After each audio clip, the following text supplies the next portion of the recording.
Rajya Sabha Indian പാർലമെന്റിന്റെ ഉപരിസഭ എന്നറിയപ്പെടുന്നത് രാജ്യസഭയാണ്. Upper house അത് രാജ്യസഭയാണ്. ഇന്ത്യൻ പാർലമെന്റിന്റെ ഉപരിസഭ എന്നറിയപ്പെടുന്നത് രാജ്യസഭയാണ്. ഭരണഘടനയുടെ ഏത് വകുപ്പ് അനുസരിച്ചാണ് രാജ്യസഭ രൂപീകൃതമായത്? 80-ാം വകുപ്പ് 80 വകുപ്പ് അനുസരിച്ചാണ് ഭരണഘടനയുടെ ഭരണഘടനയുടെ 80-ാം വകുപ്പ് അനുസരിച്ചാണ് രാജ്യസഭ രൂപീകൃതമായത്. രാജ്യസഭ നിലവിൽ വന്നത് 1952 ഏപ്രിൽ 3-നാണ്. രാജ്യസഭ നിലവിൽ വന്നത് 1952 ഏപ്രിൽ 3-നാണ്. രാജ്യസഭയുടെ പ്രഥമ സമ്മേളനം നടന്നത് 1952 മെയ് 13-നാണ്. രാജ്യസഭയുടെ പ്രഥമ സമ്മേളനം നടന്നത് 1952 മെയ് 13-നാണ്. കൗൺസിൽ ഓഫ് സ്റ്റേറ്റ് അത് രാജ്യസഭ എന്ന ഹിന്ദി പേര് സ്വീകരിച്ചത് 1954 ഓഗസ്റ്റ് 23-നാണ്. 1954 ആഗസ്റ്റ് 23 1954 ആഗസ്റ്റ് 23-നാണ് കൗൺസിൽ ഓഫ് സ്റ്റേറ്റ് അത് ഈ രാജ്യസഭ എന്ന ഹിന്ദി പേര്. ആദ്യത്തെ പേര് കൗൺസിൽ ഓഫ് സ്റ്റേറ്റ് എന്നായിരുന്നു. അത് പിന്നെ ഹിന്ദി പേരായ രാജ്യസഭ എന്നുള്ള പേരിലേക്ക് മാറി 1954 ആഗസ്റ്റ് 23-ന്. രാജ്യസഭയുടെ പരവതാനീൻ്റെ നിറം ചുവപ്പാണ്. രാജ്യസഭയിൽ വിരിക്കുന്ന പരവതാനീൻ്റെ നിറം ചുവപ്പാണ്. അർദ്ധവൃത്താകൃതിയിൽ സീറ്റുകൾ സംവിധാനം ചെയ്തിരിക്കുന്നത് രാജ്യസഭയിലാണ്. രാജ്യസഭയിലുള്ള സീറ്റുകളൊക്കെ അറേഞ്ച് ചെയ്തിരിക്കുന്നത് അർദ്ധവൃത്താകൃതിയിലാണ്. രാജ്യസഭയുടെ പ്രത്യേകതകൾ: തെരഞ്ഞെടുക്കപ്പെട്ട 238 അംഗങ്ങൾ. രാജ്യസഭയിൽ 238 തെരഞ്ഞെടുക്കപ്പെട്ട അംഗങ്ങളുണ്ടാവും. നാമനിർദ്ദേശം ചെയ്യപ്പെട്ട 12 അംഗങ്ങളുണ്ടാവും. സംസ്ഥാനങ്ങളുടെ കൗൺസിൽ എന്നറിയപ്പെടുന്നു. സംസ്ഥാനങ്ങളുടെ കൗൺസിൽ ഓഫ് സ്റ്റേറ്റ് എന്നറിയപ്പെടുന്നത് രാജ്യസഭയാണ്. സ്ഥിരം സഭയാണ്. ഉപരാഷ്ട്രപതി അധ്യക്ഷം വഹിക്കുന്നു. ഈ രാജ്യസഭയുടെ അധ്യക്ഷം വഹിക്കുന്നത് ഉപരാഷ്ട്രപതിയാണ്. രാജ്യസഭയുടെ കാലാവധി ഇല്ല. പക്ഷേ രാജ്യസഭ അംഗത്തിൻ്റെ കാലാവധി 6 വർഷം. രാജ്യസഭയ്ക്ക് കാലാവധി ഇല്ല, രാജ്യസഭ അംഗത്തിന് 6 വർഷം കാലാവധിയുണ്ട്. 2 വർഷം കൂടുമ്പോൾ രാജ്യസഭയുടെ 1/3 ഭാഗം അംഗങ്ങൾ പിരിഞ്ഞു പോവുകയും പുതിയ അംഗങ്ങൾ വന്നു ചേരുകയും ചെയ്യുന്നു. 2 വർഷം കൂടുമ്പോൾ രാജ്യസഭയുടെ 1/3 ഭാഗം അംഗങ്ങൾ പിരിഞ്ഞു പോവുകയും പുതിയ അംഗങ്ങൾ വന്നു ചേരുകയും ചെയ്യുന്നു. അതിനാൽ രാജ്യസഭയെ മൊത്തത്തിൽ പിരിച്ചുവിടാൻ കഴിയില്ല. ഏറ്റവും കൂടുതൽ രാജ്യസഭാംഗങ്ങൾ ഉള്ളത് ഏത് സംസ്ഥാനത്തു നിന്നാണ്? ഉത്തർപ്രദേശിൽ നിന്നാണ്. 31 അംഗങ്ങളുണ്ട്. ഏറ്റവും കൂടുതൽ രാജ്യസഭാംഗങ്ങളുള്ളത് ഉത്തർപ്രദേശിൽ നിന്നാണ്, 31 അംഗങ്ങൾ. ഏറ്റവും കൂടുതൽ രാജ്യസഭാംഗങ്ങളുള്ള രണ്ടാമത്തെ സംസ്ഥാനം മഹാരാഷ്ട്രയാണ്, 19 അംഗങ്ങൾ. 19 അംഗങ്ങളുള്ള മഹാരാഷ്ട്രയാണ് ഏറ്റവും കൂടുതൽ രാജ്യസഭാംഗങ്ങളുള്ള രണ്ടാമത്തെ സംസ്ഥാനമായിട്ട് നിൽക്കുന്നത്. കേരളത്തിൽ നിന്നുള്ള രാജ്യസഭാ സീറ്റുകളുടെ എണ്ണം 9 ആണ്. കേരളത്തിൽ നിന്ന് 9 രാജ്യസഭാ സീറ്റുകളുണ്ട്. നിലവിൽ കേരളീയരായ രാജ്യസഭാ അംഗങ്ങളുടെ എണ്ണം 12 ആണ്. നിലവിൽ കേരളീയരായിട്ടുള്ള രാജ്യസഭാ അംഗങ്ങളുടെ എണ്ണം 12 ആണ്. KC വേണുഗോപാൽ രാജസ്ഥാനിൽ നിന്ന്, വി മുരളീധരൻ മഹാരാഷ്ട്ര, രാജീവ് ചന്ദ്രശേഖർ കർണാടക, നാമനിർദ്ദേശം ചെയ്യപ്പെട്ട PT ഉഷ ഉൾപ്പെടെ 12 അംഗങ്ങളുണ്ട്. 9 10 12. രാജ്യസഭയുടെ പരമാവധി അംഗസംഖ്യ 250 ആണ് പരമാവധി അംഗസംഖ്യ. ഇപ്പോൾ ഉള്ളത് രാജ്യസഭയിൽ ഇപ്പോഴത്തെ അംഗസംഖ്യ 245. രാജ്യസഭയിലേക്ക് എത്ര അംഗങ്ങളെ രാഷ്ട്രപതിക്ക് നാമനിർദ്ദേശം ചെയ്യാം? 12 അംഗങ്ങളെ. രാജ്യസഭയിലേക്ക് 12 അംഗങ്ങളെ രാഷ്ട്രപതിക്ക് നാമനിർദ്ദേശം ചെയ്യാം. രാജ്യസഭാ അംഗമാവാനുള്ള കുറഞ്ഞ പ്രായം 30 വയസ്സ്. രാജ്യസഭാ അംഗമാണെങ്കിൽ മിനിമം 30 വയസ്സാവണം. രാജ്യസഭാ അംഗങ്ങളെ തിരഞ്ഞെടുക്കുന്നത് സംസ്ഥാന നിയമസഭകളിലെ തിരഞ്ഞെടുക്കപ്പെട്ട അംഗങ്ങൾ ചേർന്ന്. സംസ്ഥാന നിയമസഭകളിലെ തിരഞ്ഞെടുക്കപ്പെട്ട അംഗങ്ങൾ ചേർന്നിട്ടാണ് രാജ്യസഭാ അംഗങ്ങളെ തിരഞ്ഞെടുക്കുന്നത്. രാജ്യസഭാ അംഗങ്ങളെ തിരഞ്ഞെടുക്കുന്ന രീതി ഇന്ത്യ കടമെടുത്തിരിക്കുന്നത് ദക്ഷിണാഫ്രിക്കയിൽ നിന്നാണ്. ഏതൊക്കെ വിഭാഗങ്ങളിൽ നിന്നാണ് രാഷ്ട്രപതി രാജ്യസഭയിലേക്ക് നാമനിർദ്ദേശം ചെയ്യുന്നത്? കല, സാഹിത്യം, ശാസ്ത്രം, സാമൂഹ്യ സേവനം. നിലവിൽ രാജ്യസഭാ നേതാവ് ആരാണ്? നിലവിൽ രാജ്യസഭാ നേതാവ് പീയൂഷ് ഗോയൽ. രാജ്യസഭാ സമ്മേളനത്തിൽ അധ്യക്ഷത വഹിക്കുന്നത് ഉപരാഷ്ട്രപതിയാണ്.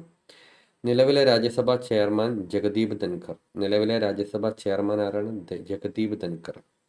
രാജ്യസഭയിലേക്ക് നാമനിർദ്ദേശം ചെയ്യപ്പെട്ട മലയാളികൾ: സർദാർ KM പണിക്കരെ ഒന്നാമതായിട്ട് നാമനിർദ്ദേശം ചെയ്തു, 1959 മുതൽ 66 വരെ. G രാമചന്ദ്രൻ 64 മുതൽ 70 വരെ. G ശങ്കരക്കുറുപ്പ് 68 മുതൽ 72 വരെയുള്ള ആ കാലഘട്ടത്തിൽ. അബു എബ്രഹാം 72 മുതൽ 78 വരെ. കസ്തൂരി രംഗൻ 2003, 2009 കാലഘട്ടത്തിൽ. സുരേഷ് ഗോപി 2016, 2022. PT ഉഷ 2022 ഇപ്പം റണ്ണിംഗ് ആണ്. രാജ്യസഭയുടെ അധികാരങ്ങൾ എന്തൊക്കെയാണ്? ധനേതര ബില്ലുകൾ പരിഗണിക്കുകയും അംഗീകരിക്കുകയും ധനബില്ലുകൾക്ക് ഭേദഗതികൾ നിർദ്ദേശിക്കുകയും ചെയ്യുക. ധനേതര ബില്ലുകൾ പരിഗണിക്കുകയും അംഗീകരിക്കുകയും ധനബില്ലുകൾക്ക് ഭേദഗതികൾ നിർദ്ദേശിക്കുകയും ചെയ്യുക. ഭരണഘടനാ ഭേദഗതികൾ അംഗീകരിക്കുക. ഭരണഘടനയുടെ ഭേദഗതികൾ അംഗീകരിക്കുക. ചോദ്യങ്ങൾ ചോദിച്ചുകൊണ്ടും പ്രമേയങ്ങൾ അവതരിപ്പിച്ചുകൊണ്ടും കാര്യനിർവഹണ വിഭാഗത്തെ നിയന്ത്രിക്കുക. ചോദ്യങ്ങൾ ചോദിച്ചുകൊണ്ടും പ്രമേയങ്ങൾ അവതരിപ്പിച്ചുകൊണ്ടും കാര്യനിർവഹണ വിഭാഗത്തെ നിയന്ത്രിക്കുക. രാഷ്ട്രപതിയെയും ഉപരാഷ്ട്രപതിയെയും തിരഞ്ഞെടുക്കുകയും നീക്കം ചെയ്യുകയും ചെയ്യുന്നു. ഉപരാഷ്ട്രപതിയെ നീക്കം ചെയ്യുന്ന പ്രക്രിയയ്ക്ക് മുൻകൈ എടുക്കുന്നത് രാജ്യസഭയാണ്. ഉപരാഷ്ട്രപതിയെ നീക്കം ചെയ്യുന്ന പ്രക്രിയയ്ക്ക് മുൻകൈ എടുക്കുന്നത് രാജ്യസഭയാണ്. സുപ്രീം കോടതിയിലെയും ഹൈക്കോടതിയിലെയും ജഡ്ജിമാരെ നീക്കം ചെയ്യുന്നു. സുപ്രീം കോടതിയിലെയും ഹൈക്കോടതിയിലെയും ജഡ്ജിമാരെ നീക്കം ചെയ്യുന്നു. സംസ്ഥാന ലിസ്റ്റിലെ വിഷയങ്ങളിൽ നിയമനിർമ്മാണം നടത്തുന്നതിനുള്ള അധികാരം പാർലമെന്റിന് നൽകുവാൻ കഴിയുന്നത് രാജ്യസഭയ്ക്കാണ്. അനുച്ഛേദം 249 പ്രകാരം സംസ്ഥാന ലിസ്റ്റിലെ വിഷയങ്ങളിൽ നിയമനിർമ്മാണം നടത്തുന്നതിനുള്ള അധികാരം പാർലമെന്റിന് നൽകുവാൻ കഴിയുന്നത് രാജ്യസഭയ്ക്കാണ്. അത് അനുച്ഛേദം 249. രാജ്യസഭയിലേക്ക് നാമനിർദ്ദേശം ചെയ്യപ്പെട്ട ആദ്യ മലയാളി സർദാർ KM പണിക്കറാണ്. രാജ്യസഭയിലേക്ക് നാമനിർദ്ദേശം ചെയ്യപ്പെട്ട ആദ്യ മലയാളിയാണ് സർദാർ KM പണിക്കർ.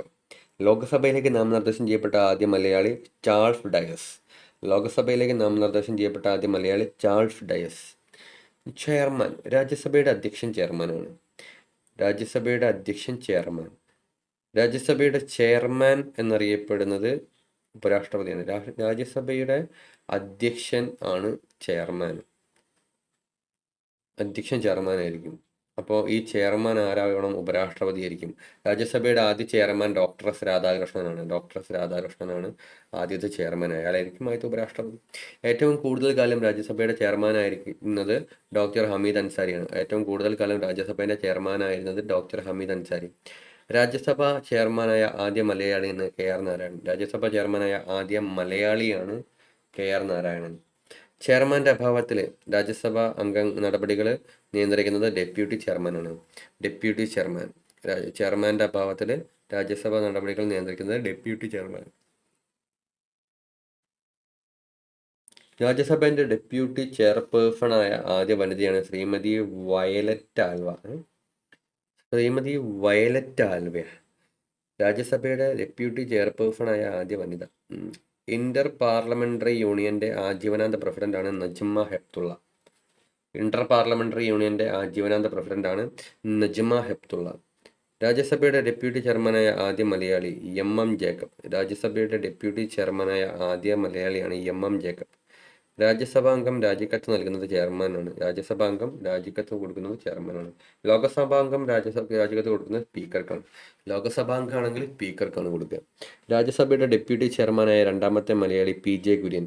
രാജ്യസഭയുടെ ഡെപ്യൂട്ടി ചെയർമാനായ രണ്ടാമത്തെ മലയാളി PJ കുര്യൻ. രാജ്യസഭയുടെ ഡെപ്യൂട്ടി ചെയർമാനായ ആദ്യ മലയാളി MM ജേക്കബ്. രാജ്യസഭയുടെ ഡെപ്യൂട്ടി ചെയർമാനായ ആദ്യ മലയാളി MM ജേക്കബ്. രണ്ടാമത്തെ മലയാളി ആരാന്ന് ചോദിച്ചാൽ PJ കുര്യൻ. നിലവിലെ രാജ്യസഭ ഡെപ്യൂട്ടി ചെയർമാൻ ഹരിവംശ് നാരായൺ സിംഗ്. നിലവിലെ deputy chairman, Rajya Sabha deputy chairman Harivansh Narayan Singh. രാജ്യസഭയിലേക്ക് നാമനിർദ്ദേശം ചെയ്യപ്പെട്ട ആദ്യ സിനിമാ നടൻ പൃഥ്വിരാജ് കപൂറാണ് ആദ്യ സിനിമ നടൻ. നാമനിർദ്ദേശം ചെയ്യപ്പെട്ട ആദ്യ സിനിമ നടി നർഗീസ് ദത്തിനെയാണ് ആദ്യ മലയാള സിനിമാ നടൻ സുരേഷ് ഗോപി. ആദ്യ ശാസ്ത്രജ്ഞൻ സത്യേന്ദ്രനാഥ് ബോസ്. അയാളെയാണ് ആദ്യമായിട്ട് നാമനിർദ്ദേശം ചെയ്യപ്പെട്ട ശാസ്ത്രജ്ഞൻ. ആദ്യ ബഹിരാകാശ ശാസ്ത്രജ്ഞനാണ് കസ്തൂരിരംഗൻ. ആദ്യ ബഹിരാകാശ ശാസ്ത്രജ്ഞൻ നാമനിർദ്ദേശം ചെയ്യപ്പെട്ട ആദ്യ ബഹിരാകാശ ശാസ്ത്രജ്ഞൻ കസ്തൂരിരംഗൻ. ഇനി രാജ്യസഭയിലേക്ക് നാമനിർദ്ദേശം ചെയ്യപ്പെട്ട ആദ്യ കവി മൈഥിലി ശരൺ ഗുപ്ത. ഇനി ആദ്യ മലയാള കവിയാണ് മൈഥിലി ശരൺ ഗുപ്ത. ഇനി മലയാള കവി ആരാ ചോദിച്ചാൽ G ശങ്കരക്കുറുപ്പ്. രാജ്യസഭയിലേക്ക് നാമനിർദ്ദേശം ചെയ്യപ്പെട്ട ആദ്യ മലയാള കവി G ശങ്കരക്കുറുപ്പ്. ആദ്യ ചിത്രകാരൻ MF ഹുസൈൻ. ആദ്യ പക്ഷി നിരീക്ഷകൻ സലീം അലി. ആദ്യ കായിക താരം ദാരാ സിംഗിനെയാണ് രാജ്യസഭയിലേക്ക് നാമനിർദ്ദേശം ചെയ്യപ്പെട്ട ആദ്യ കായിക താരം. ഇനി ആദ്യ കാർട്ടൂണിസ്റ്റ്. രാജ്യസഭയിലേക്ക് നാമനിർദ്ദേശം ചെയ്യപ്പെട്ട ആദ്യ കാർട്ടൂണിസ്റ്റ് അബു എബ്രഹാം. ഇന്ത്യയിലെ രാജ്യസഭയുമായി ബന്ധപ്പെട്ട പ്രസ്താവനകളാണ് തന്നിരിക്കുന്നത്. തെറ്റായ പ്രസ്താവനകൾ കണ്ടെത്തുക. രാജ്യസഭയിൽ 12 അംഗങ്ങളെ നാമനിർദ്ദേശം ചെയ്യപ്പെടുന്നു. ജനപ്രതിനിധി സഭ എന്നറിയപ്പെടുന്നു. ഉപരാഷ്ട്രപതി അധ്യക്ഷം വഹിക്കുന്നു. 5 വർഷമാണ് കാലാവധി. ഇതിൽ 2, 4 ആണ് ശരിയായത്. ജനപ്രതിനിധി സഭ എന്നറിയപ്പെടുന്നു. 5 വർഷമാണ് കാലാവധി. അത് തെറ്റാണ്. അത് രണ്ടും തെറ്റാണ്. ജനപ്രതിനിധി സഭ എന്നറിയപ്പെടുന്നത് ലോകസഭയല്ലേ. 5 വർഷം കാലാവധി എന്ന് പറഞ്ഞാൽ തെറ്റാണ്. കാലാവധി ഇല്ലല്ലോ. രാജ്യസഭയ്ക്ക് കാലാവധി ഇല്ല. അംഗത്തിനാണ് 6 വർഷം കാലാവധി. അപ്പോൾ ഈ പ്രസ്താവനയിൽ തെറ്റായത് 2ഉം 4ഉം ആണ്. ശരിയായത് രാജ്യസഭയിൽ 12 അംഗങ്ങൾ നാമനിർദ്ദേശം ചെയ്യപ്പെടുന്നു. ശരിയാണ്. ജനപ്രതിനിധി സഭ എന്നറിയപ്പെടുന്നത് തെറ്റാണ്. അത് ലോകസഭയാണ്. ഉപരാഷ്ട്രപതി അധ്യക്ഷം വഹിക്കുന്നു. അത് ശരിയാണ്. 5 വർഷമാണ് കാലാവധി എന്ന് പറഞ്ഞാൽ തെറ്റാണ്. കാരണം അതിന് കാലാവധിയില്ല.